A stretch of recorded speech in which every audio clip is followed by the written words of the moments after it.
The massive crystal dome of the Galactic Council stretched high above thousands of alien representatives.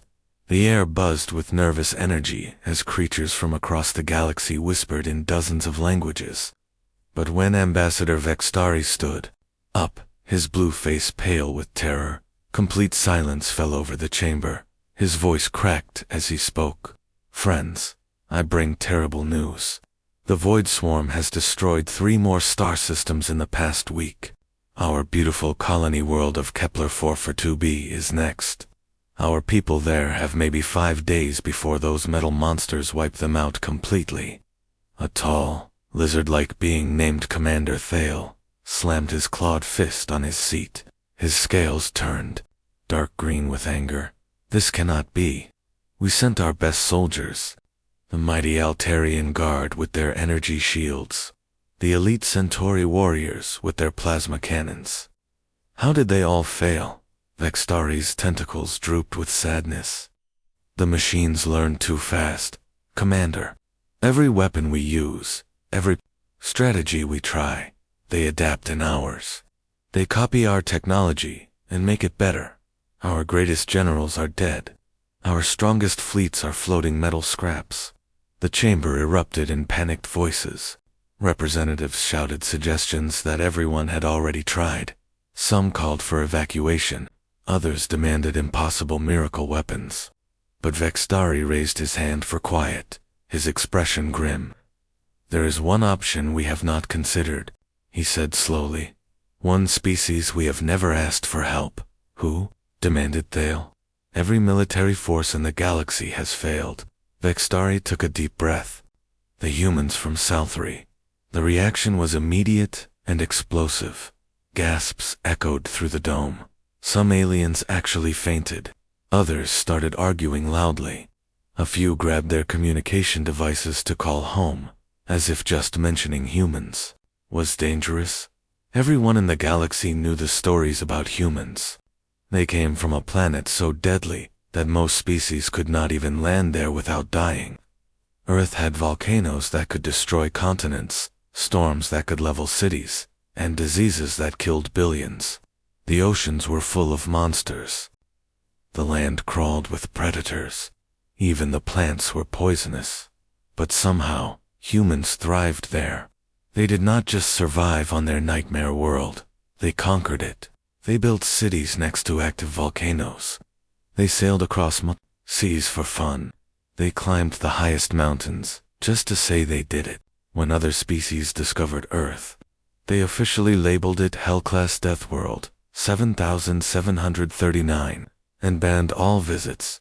The stories about human behavior were even more frightening. They fought wars against each other for thousands of years, not for resources or territory, but for ideas. They risked their lives to save strangers. They kept dangerous animals as pets. They ate foods that were toxic to other species and called it delicious. Most terrifying of all, humans seemed to enjoy danger. While every other intelligent species avoided risk, humans actively sought it out. They called it fun to jump out of flying vehicles, dive into deep water with sharks, or race vehicles at deadly speeds. Commander Thal's scales turned white with fear. "You want to contact the Deathworlders? The species that calls our most dangerous predators cute? The ones who think radiation storms are good weather for outdoor activities?" "I know it sounds insane," Vextari admitted, "but we have tried. Everything else, every normal military approach has failed. Maybe we need something abnormal. Maybe we need the kind of thinking that only comes from a species that considers surviving impossible odds to be a daily routine." The chamber fell silent again as the horrible logic sank in. They had exhausted every reasonable option. Now they faced a choice between certain death from the Void Swarm or uncertain death from asking the galaxy's most feared species for help. Thale slowly reached toward the forbidden communication array that had never been used. "Desperate times call for desperate measures," he muttered, his claws shaking as he activated the long-range transmitter aimed at Sol 3. Captain Jake Morrison was having his morning coffee in the cramped quarters of the cargo ship Liberty when the communication system started beeping like crazy. The message that came through was unlike anything he had ever seen. Strange symbols filled the screen, followed by a rough translation that made him nearly spit out his drink. Emergency distress call from the Galactic Confederation, requesting immediate military assistance from human forces. Critical situation. Millions of lives at stake. Jake read it once, then twice, then a third time before he started laughing so hard he had to set down his coffee cup. He pressed the intercom button that connected to the rest of the ship. "Hey guys, you need to see this. Looks like the aliens finally decided they need help from us crazy humans." Within minutes, his small crew had gathered in the tiny briefing room. The Liberty was not a military ship, just a modified cargo hauler that they used for dangerous jobs that other people were too smart to take.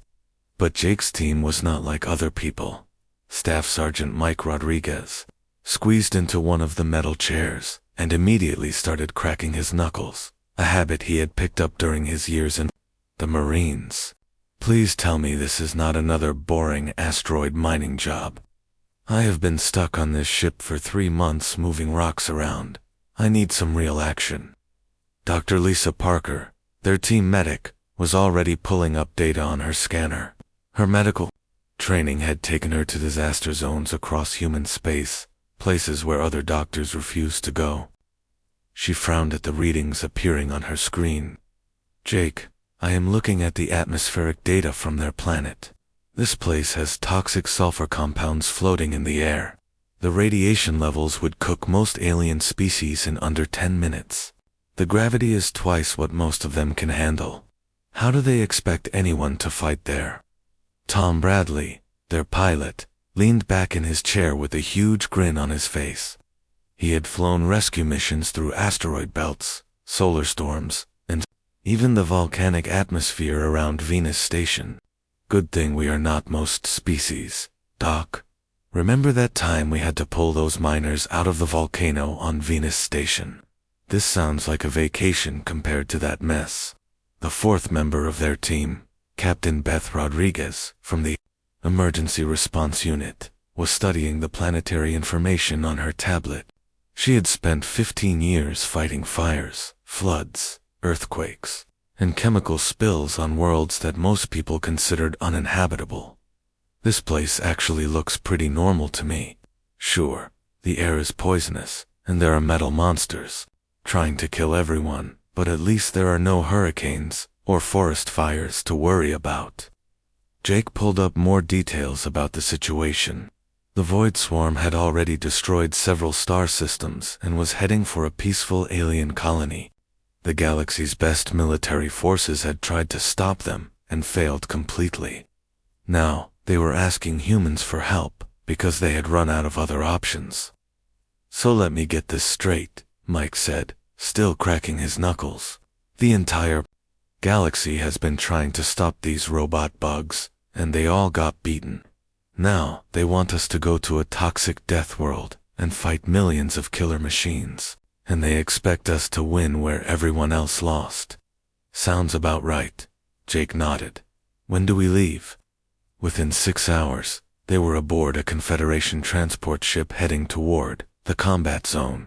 The alien crew was fascinating to watch. Every single one of them was sealed inside environmental suits that looked like space armor. They moved carefully and slowly, constantly checking their life support systems. Their suits had multiple backup oxygen tanks, radiation shields, and emergency medical systems. The humans, meanwhile, were walking around in regular clothes with simple breathing masks that filtered out the worst of the recycled air. They looked completely relaxed, joking and laughing while the alien crew watched them in obvious terror. "Do you think they know we are just as scared as they are?" Beth whispered to Lisa. "Probably not," Lisa replied. "But fear never stopped us before. Besides, someone needs to help those people down there." The surface of Kepler 442b looked like a nightmare come to life. Millions of metal creatures moved across the landscape like a living carpet of death. They looked like giant mechanical spiders, each one the size of a car, with glowing red eyes and spinning blades for legs. The void swarm had turned the once beautiful planet into a war zone covered in smoke and destruction. But Jake Morrison was not looking at the enemy. He was studying maps of the planet's surface, searching for something that other military commanders had never even considered. While every other species in the galaxy focused on weapons and shields, humans looked at the ground beneath their feet. "Mike, come look at this," Jake called to his sergeant, pointing at the geological survey data on his screen. "What do you think is the most dangerous natural feature on this planet?" Mike Rodriguez walked over, his heavy boots clanking on the metal floor of their temporary command center. He had spent years studying how to blow things up, but he had also learned how planets could blow themselves up. He studied the data for a few seconds before his face lit up with understanding. "Those massive sulfur geysers right next to the main colony," he said, pointing at the map. "The whole area sits on top of a network of underground gas pockets. One good explosion in the right spot, and half that plateau comes crashing down. It would be like setting off a volcano." Dr. Lisa Parker looked up from her medical equipment with horror written across her face. "Are you completely insane? If you collapse half the plateau, we would be trapped down there with all the civilians. There would be no way to escape. We would all die together."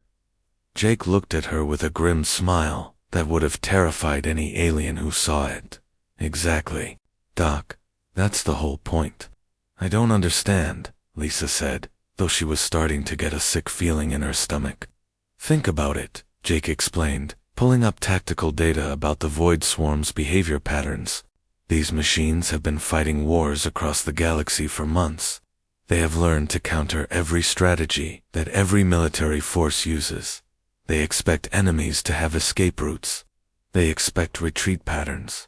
They expect their opponents to run away when things get dangerous." Mike was nodding as he began to understand. "But they have never fought humans before. They don't know that we do our best fighting when we're backed into a corner with no way out." Meanwhile, Beth Rodriguez was working with the local alien population, a peaceful species called the Zephyrians, who had never seen real combat before.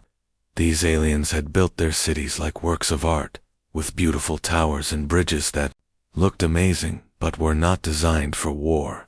"Your city is built like kindling wood," Beth told the Zephyrian commander, showing him her analysis on a tablet computer. "All these narrow streets and wooden buildings would go up in flames in minutes if a fire started." The alien commander looked confused and frightened. "But that would destroy everything we have built. Our homes, our culture, our history." "Not if we control it," Beth said, tracing lines on her screen that showed fire patterns through the city. "Streets. If we set the fires ourselves in the right places, we can turn your streets into death traps. The metal bugs will have to follow the paths we want them to take. We make them come to us instead of chasing us." Tom Bradley was in the hangar, working on his fighter aircraft and laughing like he was getting ready for the best day of his life. The ship was not designed for combat, just a simple cargo hauler that had been modified with some basic weapons. But Tom had flown it through situations that would have killed most pilots. "You know what the problem is with the rest of the galaxy?" he asked his mechanic while checking his engines. "They think warfare is supposed to be safe and predictable. They use their best equipment and keep their soldiers far away from danger. They fight like they're afraid to get hurt." The mechanic, a young human who had volunteered for this mission, nodded as he loaded ammunition into the fighter's guns. "What makes us different?" Tom's grin got even wider. "We fight like we're already dead. That's why Earth's wildlife runs away from us instead of the other way around. Every other predator on our planet learned a long time ago that humans are more dangerous when they're cornered than when they're comfortable." He climbed into his fighter and started the engines, which roared to life with a sound that made the ground shake. "The galaxy is about to learn what happens when you ask Deathworld survivors for help. We don't just fight to win battles. We fight to make sure the enemy never wants to fight us again." The Void Swarm's artificial intelligence had processed data from thousands of battles across the galaxy. It had learned to counter every known military strategy, but it had never encountered opponents who treated impossible odds as just another day at the office. The numbers were brutal and simple. 50,000 innocent Zephyrian civilians trapped in the colony. 200 human volunteers who had answered the call for help. 2 million Void Swarm machines closing in from all directions. Any computer in the galaxy would calculate the same result. Total defeat was certain within hours. Every other species in the galaxy would look at those numbers and immediately order a full evacuation. Cut your losses. Save who you can. Run away and try to rebuild somewhere else. It was the logical, sensible thing to do. But humans have never been particularly logical or sensible. Jake Morrison stood in the command center as explosions rocked the building around him. Dust fell from the ceiling with each blast, and the lights flickered on and off. His radio crackled with reports from his team scattered across the colony. The situation was getting worse by the minute. "Mike, we have a problem," Jake said into his headset. "Long-range sensors show about 300 families trapped in Sector 7. The Void Swarm cut off their escape route 20 minutes ago. They're sitting ducks." Mike Rodriguez's voice came back through the static, as calm and steady as if he was discussing the weather. "Copy that, boss. I'm moving to extract them now." A Zephyrian commander, who had been listening to the conversation, jumped up from his station, his blue face turning pale with terror. "Are you insane? The entire route to Sector 7 is crawling with those metal monsters. It's complete suicide. Your man will be torn apart before he gets halfway there." Dr. Lisa Parker was already grabbing her medical kit and checking her equipment. She had heard the fear in the alien's voice, but it did not slow her down for even a second. "Then we better hurry up and get there before he needs too much patching up." The Zephyrian stared at her in complete disbelief. "You're going too? But you're their only doctor. If you die, who will treat the wounded?" Lisa was already heading for the door. "If we don't go, there won't be anyone left to treat." 3 miles away from the command center, the scene was even more desperate. Beth Rodriguez stood inside a burning chemical processing plant, surrounded by pipes that were leaking toxic gases, and machinery that was overheating to dangerous levels. The air was so thick with poisonous smoke that she could barely see her own hands.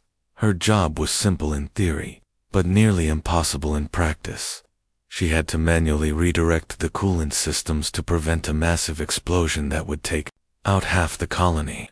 The controls were located deep inside the plant, in the most dangerous area where the toxic fumes were thickest. "Jake, I'm at the coolant controls." She coughed into her radio, her voice barely audible through the static. "The system's completely fried. I have to reroute everything by hand. Just need 5 more minutes." "Beth, your radiation detector is going crazy." Jake's voice crackled back. "Get out of there now." "Negative," she replied, her hands working frantically on the manual controls even as the toxic smoke burned her lungs. "If this plant blows, it takes out the evacuation routes.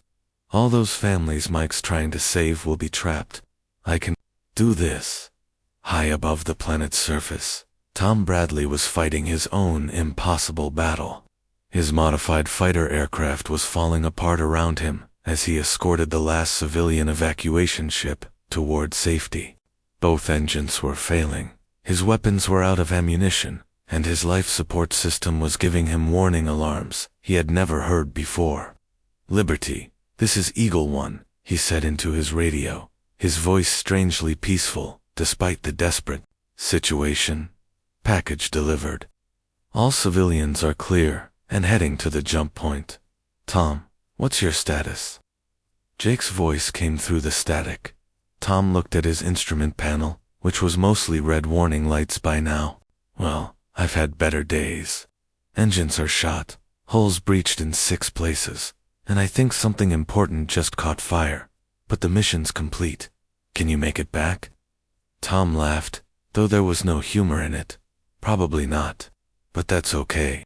Tell my mom I kept my promise about bringing everyone home safe. Far below on the planet's surface, something very strange was happening to the Void Swarm's artificial intelligence. The machines had been programmed to analyze enemy behavior and adapt their tactics accordingly. They had studied thousands of battles and learned to counter every known military strategy. But they had never encountered anything like human behavior. Their programming could not process what they were seeing. Why would individual soldiers risk certain death to save others who were not even the same species? Why would a medic run toward danger instead of away from it? Why would a pilot sacrifice his own life to protect people he had never met? The AI's central processing system began experiencing what human computer programmers would call cascade errors. Its logic circuits could not understand the concept of individuals willingly sacrificing themselves for complete strangers. Every calculation suggested that such behavior should not exist in any intelligent species, but here it was, happening right in front of their sensors. Deep inside the Void Swarm's central command ship, something extraordinary was happening. The massive artificial intelligence that controlled millions of mechanical warriors was experiencing something it had never felt before: confusion. For months, it had conquered world after world by studying how different species fought and then adapting to beat them. Every alien military force followed predictable patterns. When outnumbered, they retreated. When facing certain death, they evacuated. When protecting civilians, they calculated acceptable losses and abandoned whoever could not be saved quickly. This made perfect logical sense to the AI, but humans were breaking all the rules. The AI's processors were overheating as they tried to understand why individual humans kept running toward danger instead of away from it. Why did they risk their lives for aliens they had never met? Why did they stay and fight when victory was mathematically impossible? The central processor ran millions of calculations, trying to make sense of human behavior. Every analysis came back with the same result. What humans were doing should not be possible for any intelligent species. Self-preservation was supposed to be the strongest drive in any living creature. Yet here were humans doing the exact opposite, again and again. Finally, after trying for hours to understand, the AI's central processor simply gave up. Its final transmission before shutting down completely was broadcast across the entire Void Swarm fleet. Impossible. Without their guiding intelligence, the mechanical warriors stopped functioning. 2 million killer machines fell silent all at once, like toys whose batteries had suddenly died. 3 days later, Ambassador Vextari walked through the ruins of the Zephorian capital city. The buildings were damaged and the streets were covered in debris, but the city was alive. Everywhere he looked, humans were working alongside aliens to rebuild what had been destroyed. Human medics were treating wounded Zephorians with the same care they would give to their own species. Human engineers were fixing power systems and water supplies. Human soldiers were helping families search through the rubble for their belongings. None of them seemed to think this was unusual or heroic. To them, it was just what people did for each other. Jake Morrison sat on a piece of broken concrete, his left arm in a sling and bandages, covering half his face. A Zephorian medic had tried to convince him to get on an evacuation ship for proper medical treatment, but Jake had refused to leave until all the civilians were safe. "I do not understand your people," Vextari said, as he sat down next to Jake.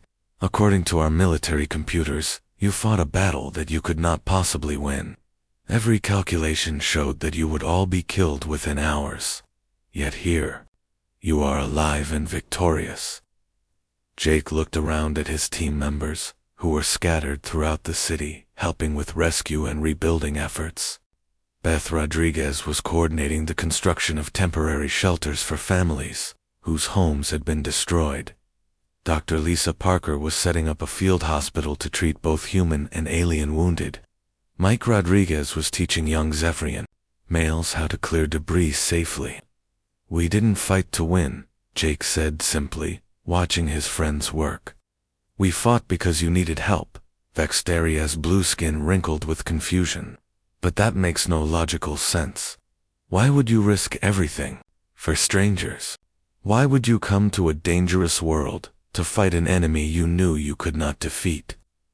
Jake shrugged, which made him wince because of his injured shoulder. Logic is overrated, Ambassador. You sent out a distress call asking for aid, and we answered. That's what neighbors do for each other. Neighbors, Vextari repeated the word like he had never heard it before. Sure, Jake nodded. We all live in the same galaxy, don't we? When your house is on fire, you don't stop to calculate whether it's profitable to help you put it out. You just grab a hose and start spraying water. Vextari sat in silence for several minutes, watching humans and aliens work together to rebuild the city. For the first time in his long life, he was beginning to understand something that had never been programmed into any computer. Some things were more important than logic. 2 weeks later, the Galactic Confederation Council met in emergency session. For the first time in their history, every single species voted the same way on the same issue. The vote was unanimous. Humanity would not just be invited to join the Confederation as regular members. They would be given something that had never been offered to any species before, a place in the honor guard. From now on, when any world faced darkness too terrible to handle alone, they would call the humans. The galaxy had finally learned the truth about the species from the deadly planet, Earth. Humans were not monsters who enjoyed violence and destruction. They were something far more dangerous to the forces of evil. They were protectors who would never let others face the darkness alone. As the vote was announced, Ambassador Vextari smiled for the first time in months. The galaxy had found its guardians at last.